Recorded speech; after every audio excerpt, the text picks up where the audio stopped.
November 6-ാം തീയതിയാണ് PSC Sree Chitra ജോലി നിയമന തട്ടിപ്പുമായി ബന്ധപ്പെട്ട ആദ്യ വാർത്ത മാതൃഭൂമി ന്യൂസ് പുറത്തുവിടുന്നത്. പിന്നാലെ പോലീസ് നടപടി. ഇടുക്കി ജില്ലാ പോലീസ് മേധാവി പ്രത്യേക അന്വേഷണ സംഘത്തെ നിയോഗിച്ചു.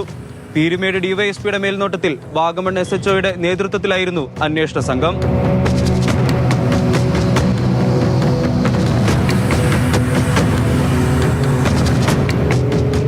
വാഗമൺ പോലീസ് രജിസ്റ്റർ ചെയ്ത കേസിൽ മൊത്തം 4 പ്രതികൾ.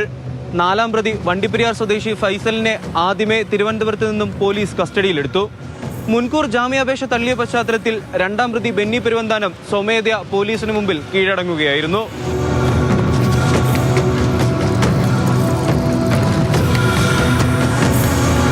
പ്രധാനമായും ചെന്നൈയും ബാംഗ്ലൂരും കേന്ദ്രീകരിച്ചായിരുന്നു പോലീസിന്റെ വ്യാപകമായ അന്വേഷണം.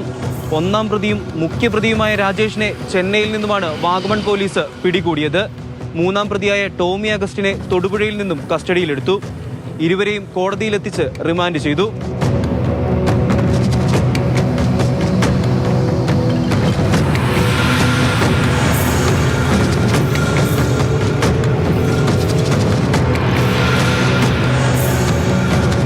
ബെന്നി പെരുവന്താനത്തിനെയും ഫൈസലിനെയും പോലീസ് തെളിവെടുപ്പിനായി കസ്റ്റഡിയിൽ വാങ്ങിയിട്ടുണ്ട്.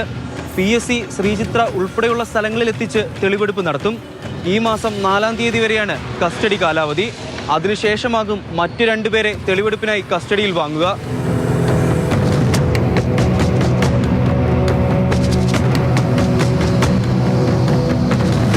തട്ടിപ്പിൽ കൂടുതൽ പേർ പങ്കാളികളായിട്ടുണ്ടെന്നാണ് സൂചന.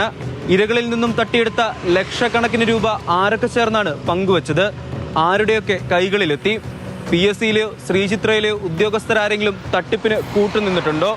ഇത്തരം ചോദ്യങ്ങൾക്കെല്ലാം ഉത്തരം ലഭിച്ചേ മതിയാകൂ.